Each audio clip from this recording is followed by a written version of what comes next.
Games here. You might know me because I develop games like Discover My Body or Waterwomb World. Thanks for your interest in my Patreon. I made this video in order to explain just what you'd get if you signed up. My main activities as a game dev are going to be focused on Discover Our Bodies, a larger and more full-featured sequel to Discover My Body. Your support will help me bring the sequel to fruition and will be a way to show that you are into my stuff and believe in me as a creator and artist. You'll get access to everything I can show regarding the development of the game plus anything I think you might find interesting.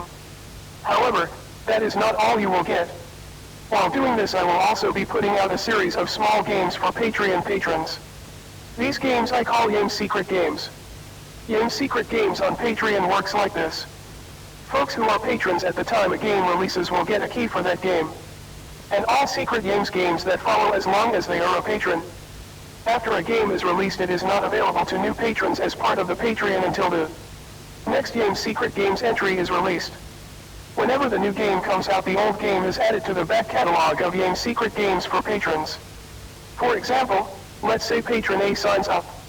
A few days later, an entry in Yame Secret Games shown here as Video Game 1 is released. They will get a key to this game because they signed up as it was in development. Patron B signs up after the release of Video Game 1. They will not get access to Video Game 1 yet. But later when Video Game 2 is released, they will have access to it via the Patreon back catalog of games. This cycle could continue forever for some answers to common questions. I plan on releasing roughly every 2 to 3 months. I am releasing for Mac and Windows. These games are shorter and weirder and narrative/atmosphere focused. This is an experiment in distribution. Expect me to adjust some things on the fly because I'll be trying to find the smoothest way to run things. With all that said, thanks so much for your interest.